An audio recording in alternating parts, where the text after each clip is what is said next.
Baik, bismillahirrahmanirrahim. Assalamualaikum warahmatullahi wabarakatuh, teman-teman semuanya, di mana saja berada.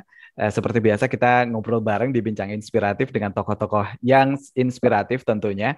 Nah, untuk kali ini saya sudah bertemu dengan Mas Reva. Ini eh, tokoh idolanya anak-anak muda sekarang nih kelihatannya khususnya bagi mahasiswa karena Mas Reva baru-baru ini mendapatkan juara satu mahasiswa berprestasi utama tingkat nasional yang tentunya sudah menyisihkan sekian banyak kompetitor-kompetitor lainnya dan tentunya Mas Reva ini representasi dari mahasiswa Universitas Andalas Padang, Sumatera Barat. Saya sapa dulu Mas Reva. Assalamualaikum warahmatullahi wabarakatuh, Mas Reva.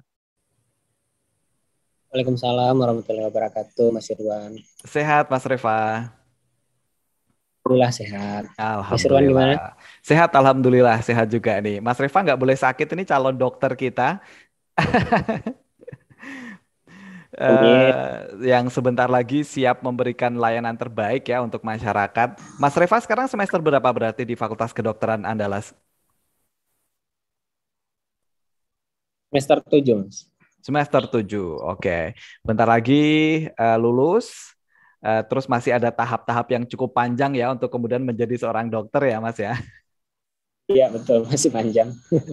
Si panjang, mudah-mudahan semangat terus. Nah, Mas Reva terkait dengan mahasiswa berprestasi utama nasional ini dapat juara satu, tentunya kita semuanya tahu dari tahap prodi, fakultas, universitas, kemudian di tahap nasional. Untuk prosesnya mudahlah, maksudnya tahap-tahapnya bisa kita baca di pedomannya. Tapi yang tidak kalah penting adalah menjaga konsistensi dari awal sampai akhir. Itu perjuangannya nggak pendek. Saya pun mengalami waktu itu. Dan bagaimana Mas Reva menjaga konsistensi agar tetap on semangatnya? Oke. Ya, betul sekali, Mas. Konsistensi itu yang susah gitu ya. Kadang kita on fire di awal, tapi ujung-ujungnya ya loyo gitu, ujung-ujungnya lemas gitu ya. Itu yang menjadi challenge atau tantangan tersendiri bagi saya khususnya di Pilmapres ini yang memang seleksinya itu sangat panjang sekali. Kalau dihitung-hitung seleksi Pilmapres ini dari tingkat fakultas sampai ke tingkat nasional itu ada sekitar 6 bulan. Nah, Wow. bagaimana kuncinya adalah yang pertama kita harus keep motivated gitu. Nah, kalau saya pribadi, saya selalu ingat, saya selalu tanamkan kepada diri saya, kokohkan dulu pondasinya baru memulai langkah seperti itu. Jadi memang dari awalnya itu saya bertanya dulu kepada diri saya mau ikut apa. Misalnya saya ingin menjadi seorang mahasiswa berprestasi. Saya ikut Mawapres ini buat apa? Saya Yes. bisa atau enggak? Tahapannya seperti apa? Kemudian kalau misalnya saya gagal, seperti apa saya membangkitkan diri saya dan kalau misalnya saya berhasil seperti apa kontribusi yang akan saya berikan. Kemudian kalau misalnya segala konsekuensi itu sudah dipikirkan, konsekuensi baik dan buruknya, kemudian insya Allah mudah-mudahan pada saat kita memulai langkah ataupun pada saat kita berhasil menyusun langkah itu sendiri, kita bisa ya walaupun agak struggling, walaupun agak challenging pada saat pelaksanaannya, mudah-mudahan kalau pondasinya sudah kokoh di awal, ya Betul. nanti kalau misalnya kita menegakkan bata atau mau membangun rumahnya atau mungkin mengasih atapnya, itu sudah bisa dilakukan dengan lebih kuat dan lebih semangat lagi seperti itu, Mas. Baik, terima kasih Mas Reva sudah menerjemahkan bahwa persiapan yang baik itu adalah setengah keberhasilan begitu ya. Betul sekali. Nah, ini mudah-mudahan bisa diduplikat atau duplikasi ini sama teman-teman adik-adik terutama yang masih semester-semester awal yang pengen mengikuti jejak langkah Mas Reva mulai dari sekarang. Persiapannya dari sekarang gitu ya Mas Reva ya. Betul, Mas. Ya. Nah, Mas Reva, saat ini alhamdulillah mahasiswa berprestasi tingkat nasional juara satu sudah didapatkan. Nah, kita tidak memungkiri bahwa kompetitor Mas Reva tuh banyak banget. Saya membaca referensi ada sekitar 600 ya, 600 seluruh Indonesia begitu dan mereka sudah representasi dari masing-masing universitas. Mereka saya yakin terbaik juga begitu ya di tempatnya masing-masing. Nah, mereka saya yakin juga masih punya kesempatan untuk mendapatkan kesuksesan di sisi lain atau di tempat lain. Apa nih motivasi Mas Reva untuk teman-teman yang kemarin dapat juara dua, dapat juara tiga atau tidak sempat masuk ke 10 besar begitu? Oke. Semua dari kita sebenarnya sudah menjadi pemenang ketika kita sudah berhasil melalui atau keluar dari zona nyaman kita itu sendiri. Apalagi ya untuk teman-teman yang peringkat-peringkat, ya peringkat 2 sampai 10 ataupun yang tidak masuk kepada 10 besar. Tapi bagi saya pribadi, hasil akhir itu hanyalah sebuah bonus sebenarnya. Tapi pencapaian yang sesungguhnya itu adalah perjuangan untuk keluar dari di mana kita yang sebelumnya mageran, bermalas-malasan, tidak ingin berbuat apa-apa, sampai kita sudah berani saja untuk keluar dari zona nyaman kita itu sendiri, sudah berani saja kita untuk berbuat lebih, untuk mengembangkan diri kita dan berbuat untuk orang lain. Nah, itu sudah luar biasa sekali gitu. Jangankan teman-teman yang juara 2 sampai juara 10 atau teman-teman yang masuk final gitu. Teman-teman yang ikut seleksinya saja di tingkat prodi atau di tingkat fakultas sekalipun, ya teman-teman semua udah jadi pemenang. Setidaknya pemenang bagi diri teman-teman masing-masing. Seperti Waduh, itu. luar biasa. Jadi jangan pernah nyerah untuk yang kemarin tidak berangkat ke nasional ya, Mas Reva ya. Masih banyak peluang lain untuk sukses ya. Baik. Apalagi yang dicoba Pilmapres gitu ya, Mas Irwan ya. Ya, nanti bakalan masih ada. Ya, ya. Nanti bakalan masih ada platform-platform lain ya, Mas Reva ya, untuk meraih kesuksesannya di bidang masing-masing ya. Iya. Ya, baik. Nah, Mas Reva, yang saya ketahui juga, Mas Reva itu teman-teman lebih dari 70 kompetisi diikuti dan itu juara. Masya Allah, ini keren banget sih. Maksudnya uh, untuk menjaga energi itu tetap on, itu kan butuh energi dari dalam diri dan energi dari luar. Nah, kalau dari dalam diri tadi sudah disampaikan di awal, tadi Mas Reva menyampaikan persiapan itu penting banget dan menjaga konsistensi itu penting. Nah, tidak kalah penting juga Mas Reva, itu lingkungan tempat kita berjuang, lingkungan tempat kita tumbuh. Bagaimana Mas Reva menyeleksi agar lingkungannya tetap kondusif begitu? Oke. Ya. Jadi bicara tentang faktor eksternal seperti itu ya Mas Irwan ya. Ya. Saya sangat bersyukur sekali punya support system yang luar biasa suportifnya bagi perjalanan saya hingga titik ini gitu. Mungkin ini belum apa-apa, mungkin ini masih awal gitu, tapi ya saya tetap berterima kasih kepada orang-orang yang selalu memberikan dukungan dalam bentuk apapun.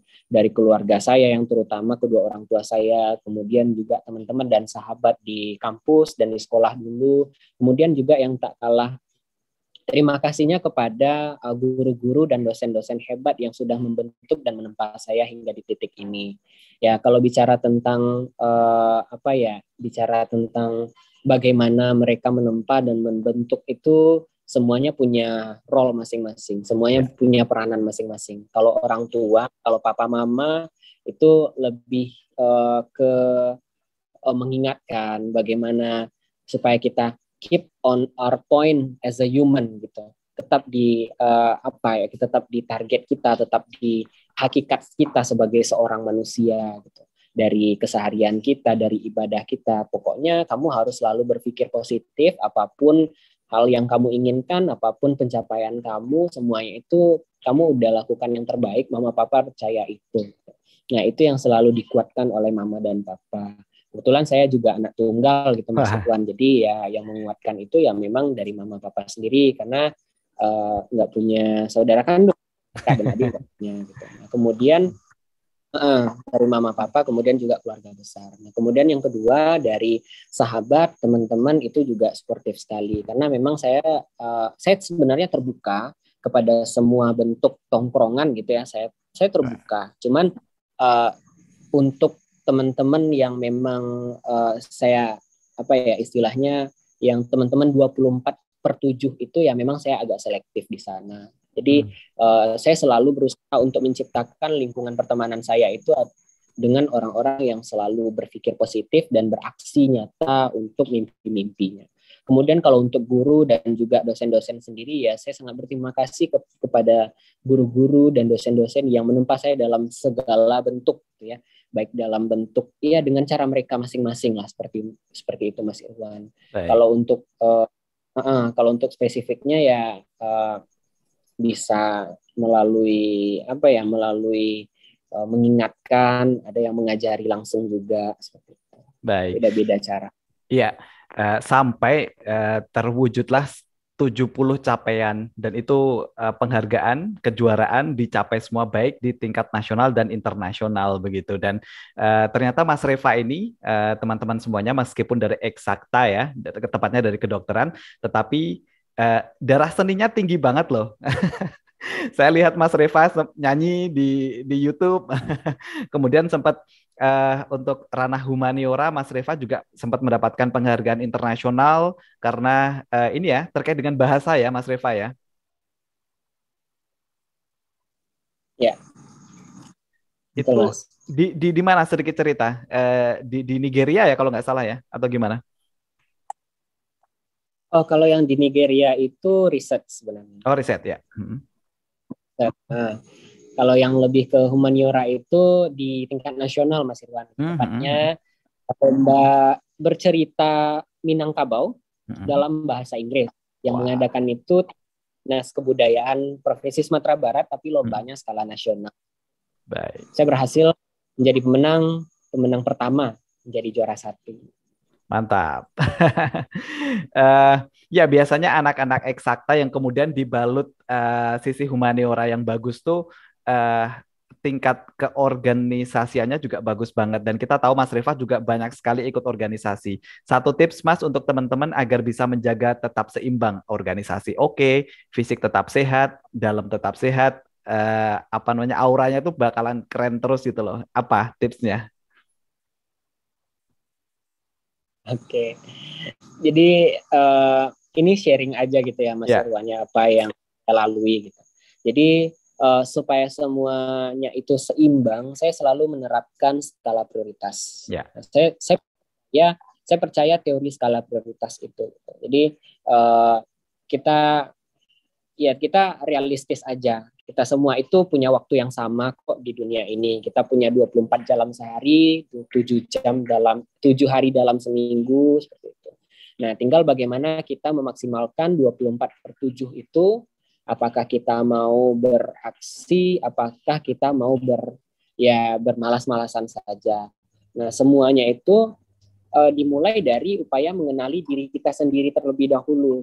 Kita tahu dulu diri kita, minat bakat kita di bidang apa, passion kita di mana, kemudian kita akan memanfaatkan waktu 24/7 itu untuk apa gitu. Itu yang pertama. Kemudian setelah kita tahu skala prioritas, yang kedua ya tentu tadi kembali lagi kepada cerita kita di awal tadi mengenai konsistensi. Ya kita setelah kita tahu prioritas kita, kemudian kalau misalnya memang tujuan kita itu besar, nah tentu perlu usaha yang maksimal juga dan perlu barengi dengan konsistensi dan juga komitmen yang kuat juga dari diri kita dan didukung oleh orang-orang di sekitar kita seperti itu. Baik Mas Reva. Mas Reva saat ini representasi anak muda Indonesia khususnya mahasiswa karena pemilihan mahasiswa berprestasi atau PIMNAS itu kan puncak dari kegiatan mahasiswa yang prestisius banget begitu dan kamu saat ini menjadi juara 1 Mapres nasional begitu dan Mas Reva nanti bakalan ada titik setelah di capaian puncak nanti ada proses lagi dan otomatis turun lagi. Ada post power syndrome di sana yang kadang-kadang kalau kita tidak bisa tetap semangat, maka nanti kita akan hilang begitu saja begitu. Impian apa yang masih ingin dicapai Mas Reva agar tetap on, tetap pada visi misi yang awal begitu? Oke. Baik, ya betul sekali Mas Firman. Jadi ya kita tidak bisa pungkiri gitu ya, kalau roda itu terus berputar. Ya, Roda betul. itu terus berputar. Kita harus aware dengan itu. Jadi kalau untuk saya pribadi ya setelah ini, karena saat ini saya sedang masa transisi gitu ya dari preklinik istilahnya, dari S1 ke profesi dokter, ke koas atau awamnya koas. Jadi setelah ini mungkin prioritas utama saya, target utama saya adalah untuk menyelesaikan pendidikan dengan sebaik-baiknya. Karena bagaimanapun juga saya adalah insya Allah sebagai seorang calon dokter yang nanti juga akan bekerja untuk masyarakat dan juga mengimplementasikan ilmu saya untuk masyarakat. Jadi saya ingin memfokuskan lagi bidang saya ingin mengembangkan diri saya lebih jauh di bidang kedokteran ini, mengeksplor lagi, eksplor lagi, sehingga nanti saya pada saat terjun ke lapangan saya memang benar-benar siap sebagai seorang dokter gitu. Nah, kemudian yang kedua, sebagai implementasi dari minat dan bakat saya di bidang riset dan pengembangan itu sendiri, saya juga akan membarengi ilmu yang saya dapatkan ini, ilmu teori-teori yang saya dapatkan di kedokteran ini, saya akan praktekkan untuk masyarakat juga, insya Allah.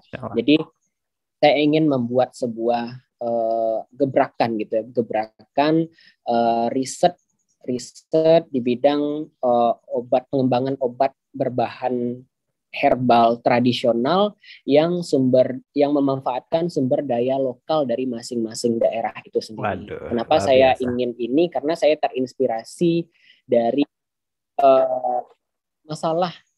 masalah yang ada di sekitar kita seperti itu, Mas Irwan. Jadi sebenarnya Indonesia ini negara yang kaya. Tongkat kayu dan batu kalau kata orang bisa Betul, jadi jadi tanaman tanaman. seperti itu. Betul. Dan tanaman ada di Indonesia itu sendiri, kekayaan flora dan fauna itu kita sangat luar biasa. Dan itu semua juga menyimpan kekayaan untuk kesehatan dan bisa dimanfaatkan sendiri untuk masyarakat. Nah, itu yang ingin saya kembangkan lebih jauh. Saya bikin gebrakan di bidang risetnya, standarisasi obatnya, dan insya Allah bisa menjawab pertanyaan-pertanyaan seputar pengobatan dan kedokteran pada masa depan nanti. Mudah-mudahan impiannya dimudahkan ke depan, dan nanti kalau misalkan risetnya butuh data di Solo, kabar-kabar ya, nanti tak jemput deh. Kalau pengen muter di Solo, nah ini kan Solo kan pusatnya jamu, Mas. Di Jawa Tengah itu kan jamu-jamuan itu keren banget gitu ya. Nanti kontak-kontak aja kalau misalkan nanti ke Solo ya. Oke, nah Mas Reva, saya tahu ini kegiatannya padat sekali. Mungkin terakhir apa yang ingin dipesankan untuk kawan-kawan kita yang saat ini berada di posisi gagal dan pengen kembali berjuang bangkit dengan elegan untuk mencapai cita-citanya. Apa yang Mas Reva ingin pesankan dan barangkali ingin berbagi juga. Barangkali Mas Reva pernah nih gagal. Saya nggak tahu juga. Barangkali berhasil terus. Saya nggak tahu juga. Gimana Mas Reva? Silahkan. Oke, ya sebagai seorang manusia yang juga pernah gagal seperti itu, Mas Irwan, saya berpesan kepada teman-teman semua tidak lain tidak bukan adalah supaya harus tetap keep motivated ya, selalu termotivasi dan kita harus selalu berpikir positif. Dua hal itulah yang menjadi kunci bagaimana kita supaya bisa tumbuh dan berkembang sebagai seorang yang insya Allah sebagai orang-orang yang mudah-mudahan berhasil nantinya seperti itu. Nah, yang pertama kenapa kita harus selalu termotivasi? Karena ya memang motivasi itu diciptakan, memang motivasi itu harus dicari gitu. Bagaimana cara mencarinya ya salah satunya mungkin dengan menonton channel dari Mas Irwan gitu ya, Thank you. atau mengeksplor lebih jauh lagi siapa diri kita dan apa-apa saja yang bisa membuat kita berbuat lebih lagi untuk kedepannya. Dan yang kedua, kenapa kita harus berpikir positif? Karena sejatinya otak dan tangan itu selangkah, otak dan tangan itu searah gitu ya. Jadi apa yang dipikirkan ya seharusnya memang apa yang dikerjakan juga gitu. Apa yang kita inginkan seharusnya juga apa yang diperjuangkan juga seperti itu. Jadi ya memang kalau misalnya teman-teman hari ini gagal, sikapilah dengan positif juga. Misalnya teman-teman hari ini belum berhasil, yang selalu mencari celah untuk teman-teman bisa berpikir positif. Mungkin ini menjadi cara teman-teman untuk bisa belajar, karena saya sendiri pada saat mengalami kegagalan itu yang mungkin awalnya kita tidak terima. Kita tidak terima kenapa kita gagal, mungkin karena memang usaha kita sudah luar biasa, ini dan itu sudah kita lakukan. Tapi percayalah teman-teman, setelah kita berhasil bangkit dari kegagalan itu, ada banyak cerita-cerita yang bisa memotivasi diri kita untuk bisa melangkah lebih jauh lagi dan mungkin bisa menjadi pelajaran hidup yang berharga bagi kita juga untuk loncatan-loncatan keberhasilan selanjutnya. Tetap semangat teman-teman. Baik, terima kasih Mas Reva. Mudah-mudahan ini tidak kali pertama dan terakhir. Kapan-kapan mudah-mudahan bisa sharing lagi. Dan selamat melanjutkan kegiatannya. tetap sehat ya, Mas Reva, dan tetap positif terus dan bisa memotivasi semuanya. Salam hormat tentunya untuk keluarga, untuk teman-teman yang ada di Universitas Andalas, universitas keren yang semakin tinggi rankingnya, keren banget. Mudah-mudahan kapan-kapan juga bisa silaturahim ke sana. Dan cukup kelihatannya Mas Reva tetap sehat ya, insya Allah ya. Amin. Oke, Sehat-sehat juga. Terima kasih banyak. insya Allah sehat terus. Oke, terima Mas, kasih. Siap. Assalamualaikum warahmatullahi wabarakatuh, Mas Reva. Waalaikumsalam warahmatullahi wabarakatuh. Sampai jumpa semua. Siap. Oke, thank you. Baik, baik teman-teman di mana saja saat ini sedang menyimak begitu ya. Kalau syarat-syarat menjadi mapres nanti tinggal dibaca di buku panduannya sudah ada. Dan kalau pengen mendapatkan juara ini, juara itu, pengen TOEFL bagus, pengen paper bagus, nanti tinggal diasah terus kemampuan kita. Tetapi sharing ini tadi keren banget karena ini tadi apa ya, hal-hal yang kita perlukan dari dalam begitu ya, tidak sekadar keperluan dari luar begitu. Mudah-mudahan apa yang disampaikan Mas Reva memberi motivasi untuk kita semuanya. Terima kasih, jumpa lagi insya Allah di bincang inspiratif berikutnya dengan tokoh-tokoh yang keren-keren berikutnya. Assalamualaikum warahmatullahi wabarakatuh.